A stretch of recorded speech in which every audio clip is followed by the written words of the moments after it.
everyone, this is Editing Claire. I was just sitting in bed editing the video I'm about to show you that I filmed last week, and I realised that I never actually filmed an introduction or explanation to this video. So this is a review of the Sketchbox from September. So I'm going to show you everything that was in the Sketchbox. I'm going to do some examples with those products that are in it and talk a little bit about the Sketchbox.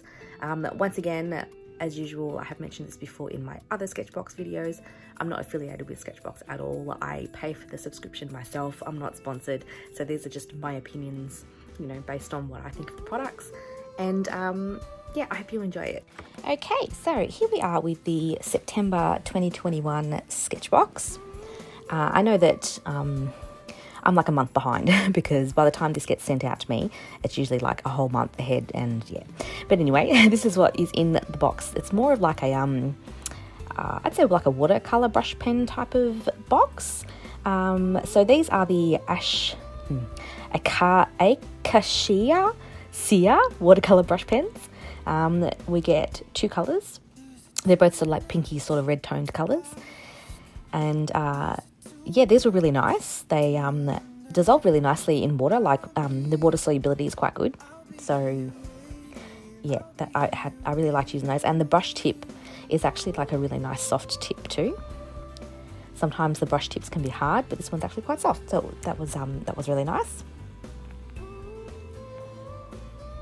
And this is the lighter one. So yeah, you can see how this was like a really light pink. So you can see how it's like a really nice smooth brush tip, and lots of this watercolor ink comes out when you do it. And yeah, they are water soluble as well. So if you add a bit of water to them, they will spread around, and you know, you can sort of use more of like an inky watercolor effect.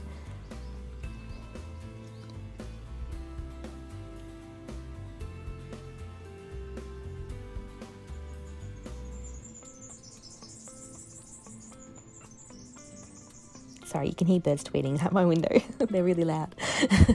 I've gotten everyone else in the house to be quiet, but I can't control the birds, unfortunately.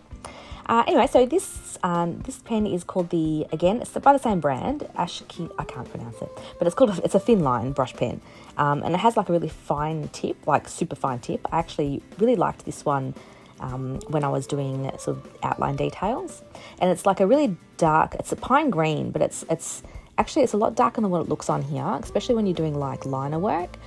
But it has like a super, super soft brush tip, and you can get like really fine marks or really thick marks. And this one actually isn't, it's got like a watercolor pigment in it, but when you add water, it actually doesn't really move that much. So I used this to sketch out on top of things, and I also used it underneath stuff, and it doesn't like blend or bleed or anything like that. So that's actually quite good, because sometimes you don't want every single mark that you make to disappear. The next thing that we've got is the micro brush. Yes, this is the Pentel micro brush, and it's just a black brush liner. It has like really thin lines, and again a really soft brush tip, so you can make like a lot of different shapes and marks. So you can see how fine that point is. And this one is water soluble, so when you use this one with water, it does you know, run, and you know, you can sort of blend it and make like real sort of ink and wash type of effects. But it's actually really versatile. Like you can use it for like a lot of different marks. I was actually quite impressed with that. And yeah, you can sort of, it's got like a really nice soft tip on it, and was really nice for sketching with.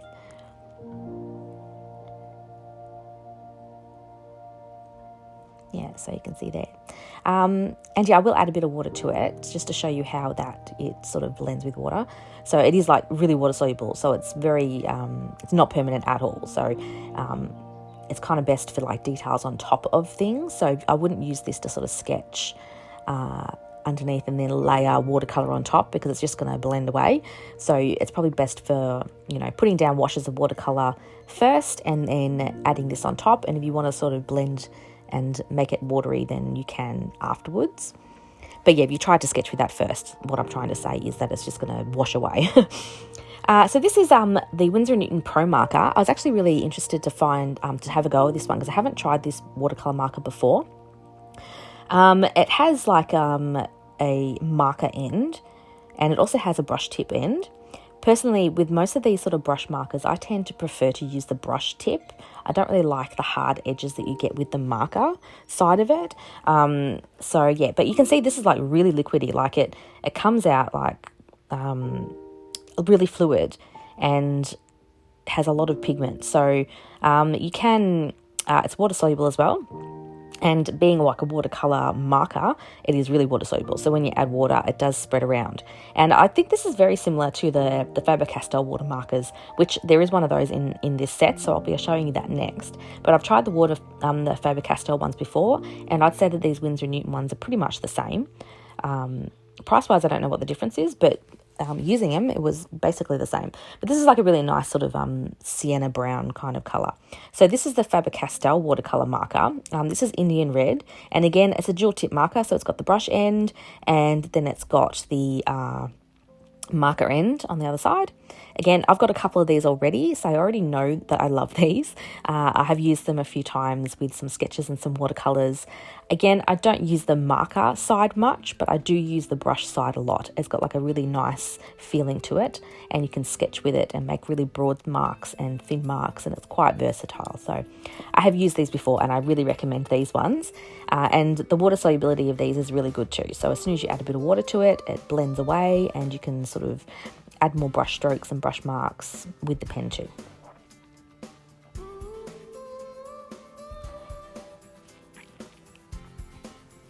The next thing that we got in this kit is the King Art Inkline pen in brown. This is like, I don't know, probably something I'm not really going to use that much of, to be honest. It's like got a chisel end. It's a fine liner, but it's got like a chisel sort of end. So you can do thicker marks with it, or, you know, sort of thinner marks if you use the end like this. I found that it was a little bit too pale. I don't think that I'd really use it that much for that reason. Yeah, and again, the water solubility, I think it's a bit more of a permanent marker, so you could use this to sketch with initially and then have the washes of everything else over the top of it, and that will be fine. But yeah, I probably won't use that one as much. Then we got a really nice mop brush. This is just a Sketchbox signature mop brush. It's like a 3/8 inch.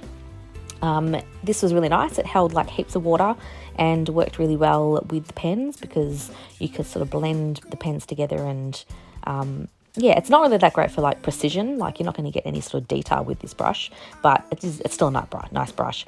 And then we also got a pad of paper, which is what I've been testing everything on. And this is Hand Mule Harmony. So it's a hot press 300 GSM paper.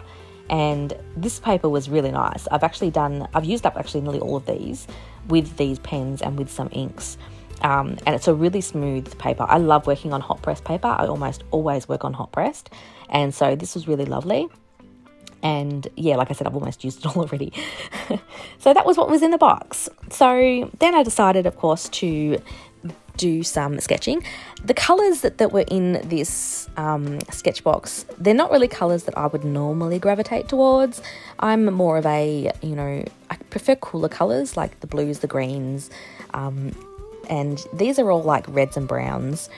And so yeah, I wasn't really sure what I was going to do. I decided that they sort of lent themselves a little bit more towards portrait and figure painting rather than landscapes, because there just wasn't that much variety in the tones and the values of the colours in this kit, and I didn't really want to add too much of other stuff into it. But yeah, I think I actually did end up using some other brush pens that I had because I found this palette really limited. So anyway, I did sketch out a portrait. This is just, I'm using a watercolour pencil. I think this is a Corunda Arch watercolour pencil. I forget what the actual name of the pencil is, but I bought a few of those recently and they're really nice to work with. And so I kind of wanted to go with a bit of an autumny feel because that's what the colours, again, kind of lent themselves to. Like they're lots of browns and reds. So I wanted to do a bit of an autumny portrait. And this first one didn't really work out as well as what I thought it would. I was really happy with the sketch and the reference photo that I used, but I think I went in a little bit too hard with the colour too early. So so yeah, it sort of, looked a little bit muddy quite quickly. So yeah. But Anyway, here's the process. So you can see that I did end up adding in a few of my Ecoline brush markers that I had, just to sort of broaden the colour range a little bit, because I find, like, while I do enjoy using limited palettes, this is a little bit too limited. So I've added in a few of these brush pens, which are really nice if you haven't used them before. I've got quite a lot of them because I do like them. They're really well pigmented. They blend really nicely with water. And yeah, so I just started layering these lighter pastel colours down first, and then started to sort of build up the colour from there. And I'm going to increase the speed for most of this because otherwise you'll be sitting here for ages. So this is the reference photo that I used. It's from a Instagram person that I follow called Waiting for Alice. She has lots of beautiful imagery. And yeah, so I just used her as a reference. And yeah, she had that sort of autumn feeling to this picture. So I thought that the colours that were in this kit would work quite nicely with that. But yeah, I sort of went in, went in not really knowing what I was doing with this one. So this was my first attempt at creating something, and I feel like my second attempt worked out much better. So, you know, you're going to have to wait until the end to see that. But yeah, look, I just did some washes of the pens to kind of get some colour down, and then planning on sort of coming in and doing more details later. And yeah, so you can see these are the Ecoline ones that I'm blending in here. So you can see once you add water to them, they do blend in really nicely, and you can sort of smooth those harsh lines quite nicely. And yeah, this, the Winsor & Newton, which is what I'm using at the moment, the Pro Marker, I really like this. I think I'll probably buy a few more of these. The ink comes out of them sort of like, well, I don't know, call it ink or watercolour, but it comes out really smoothly and really nice. They do dry a little bit lighter than what they come out initially. So you can see that that brown has kind of dulled down a little bit, but you can layer them. So if you layer more on top of it, it gets slowly darker and darker and darker. So you can sort of use them in that way as well.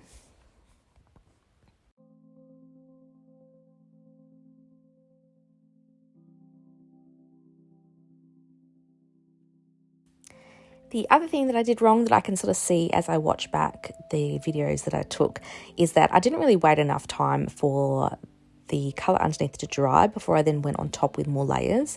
So I think that if I'd waited a little bit longer, I would have gotten a bit more of a clean kind of layering, whereas everything kind of became quite muddy quite quickly, as you can see, because everything was still a little bit wet underneath. So I kind of kept that in mind, and I did the next one that I did. I was a little bit more patient and sort of waited for things to dry a little bit more before I went in. So yeah, I learned my lesson.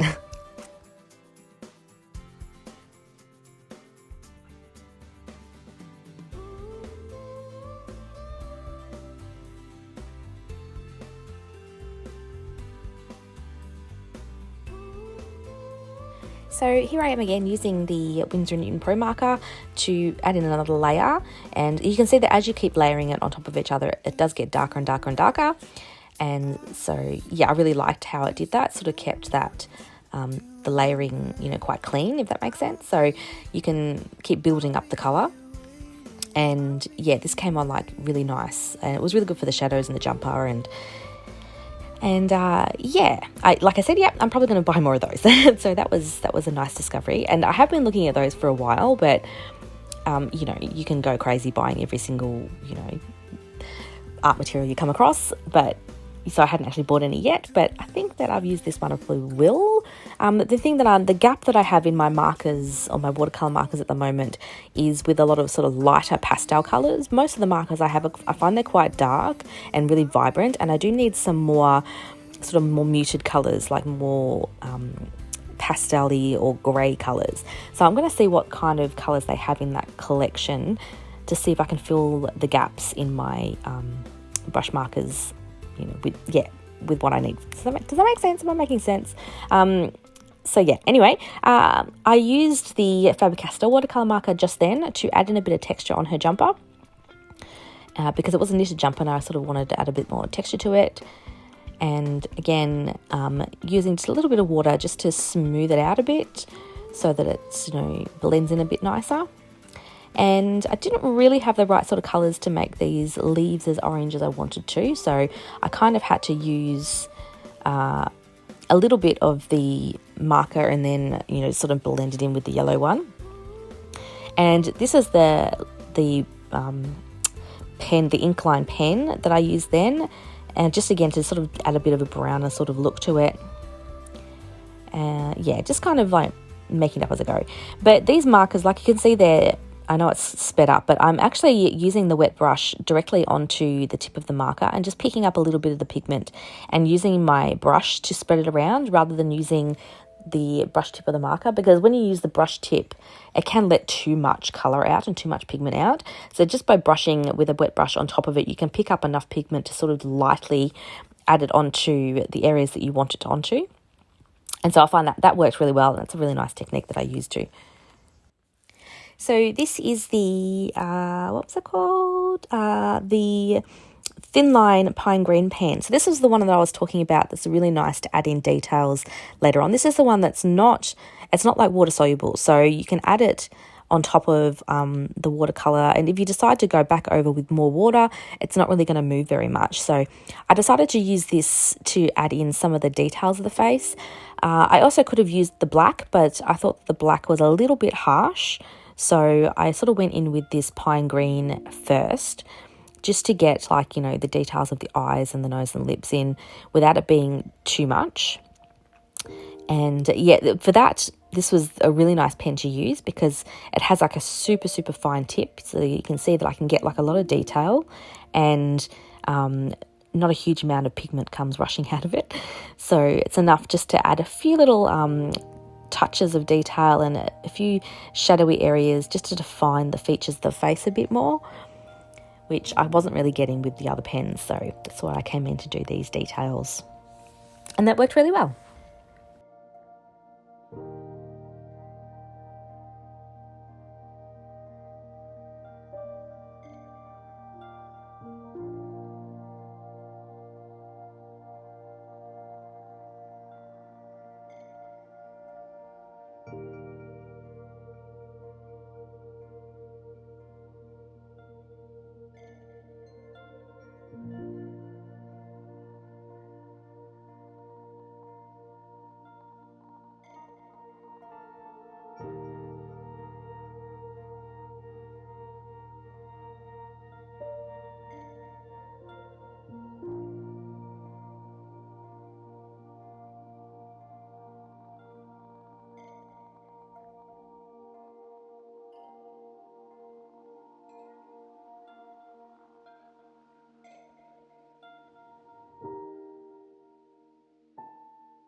So this is how this one came out. And like, I do like it, like, as you know, I don't hate it, but I just found that it was a little bit muddy, so I decided to do another one. So I'm actually using the same Instagrammer, Waiting for Alice. I'm using a different reference photo this time, but it's actually from the same photo shoot that she did, so it's still got those autumny kind of vibes to it. And so I just sketched this one out on the same paper, and I thought I was going to have another go and try a slightly different approach this time.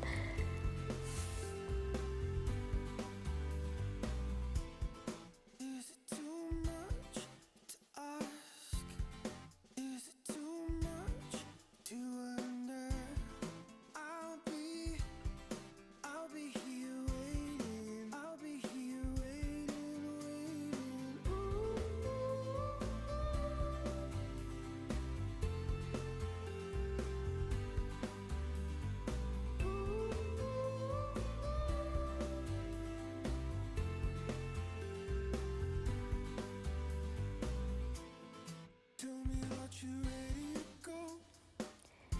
Okay, so this time I decided to go in and add in the darks first. So I'm actually using the Incline Brown pen because this one, it's a permanent one, so it's not going to wash away.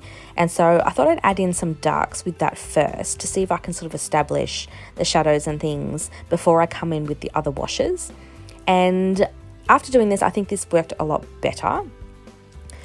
Because I didn't have to sort of go over everything as many times, which meant that it didn't get that muddy kind of effect because I was layering and layering and layering and layering and layering to try and get the right values. So this time I went in with this sort of darker, well, it's not really a dark colour, this is like the mid colour, but once I blocked in this, went over the sketch with this pen, I did come in and do another darker layer and establish the darks first, and then I worked back from there. So once I'd finished with that brown, I then came in again with the Winsor & Newton Pro Marker, which is a bit darker, and added in some extra shadows. And I think this approach worked a lot better. So I think next time I play around with this, I'll do the same approach where I do the darker areas first, which the reason why I didn't do this to start with is because I was kind of approaching this in the same way as watercolor. And with watercolor, you start light and work your way to dark. And so I was kind of taking that approach, but it didn't really work that well with markers.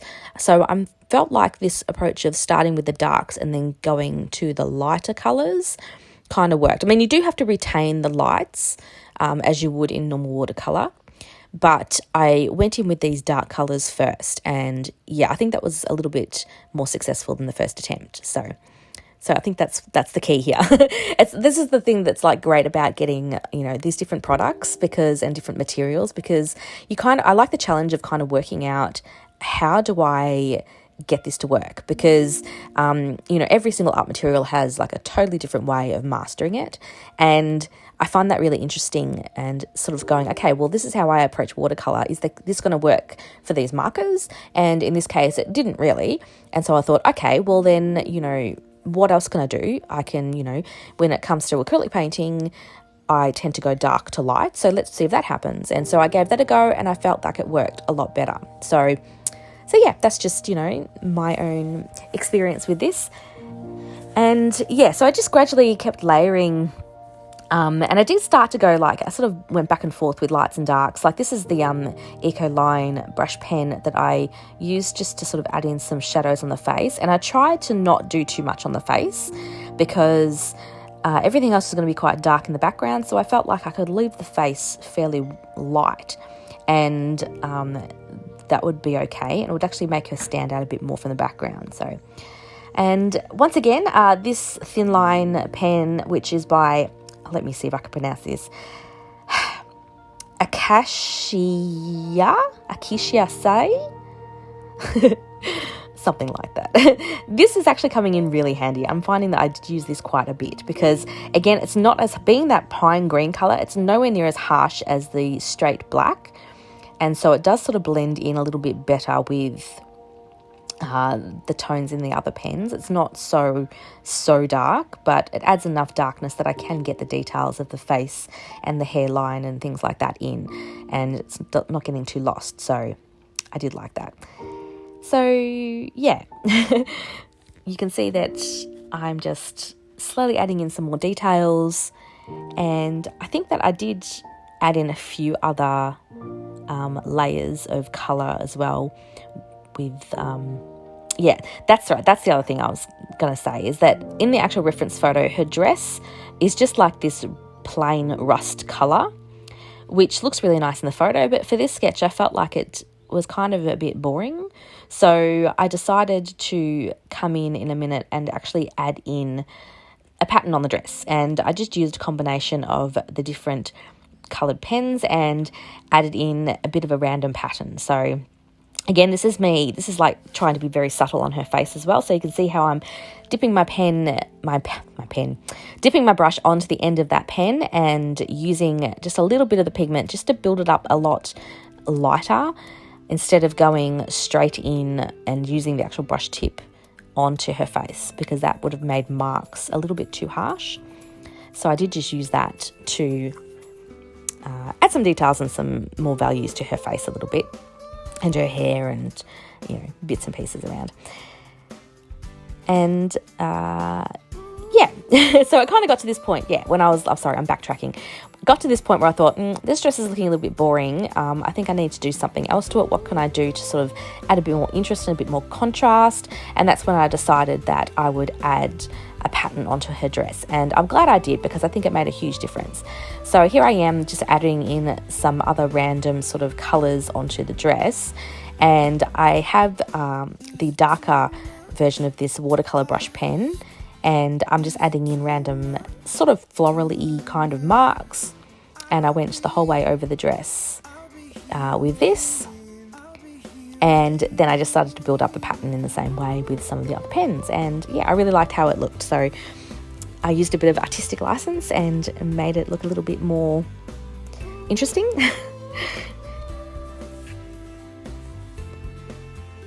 So as far as a general review of this month's box, I love it. Like I like them. I'm a huge fan of brush pens anyway. I have already bought brush pens, and so I do like using them. So I knew I would enjoy using these products, and it was nice to use some things I hadn't tried before. Out of all of these products, the Winsor & Newton Pro Marker was probably my favourite, and I did like the other watercolour brush pens in the pinky red colours, but to be honest, like, it's really hard for me to use those colours because they're not colours that I would naturally purchase or use. I'm not a rust red brown kind of artist. I prefer to use more greeny blue colours and those sorts of tones, so that was a challenge, but in the end I actually really liked what I came up with. And yeah, I would definitely use some of these in other sketches. I really loved the pine green brush pen, the thin line brush pen. I use that quite a lot for putting in details. And the paper I loved, the brush was really great. So overall, I was pretty happy with this box. And yeah, I'm really looking forward to the next one. And I will see you back here when I have that next box. Thanks, bye.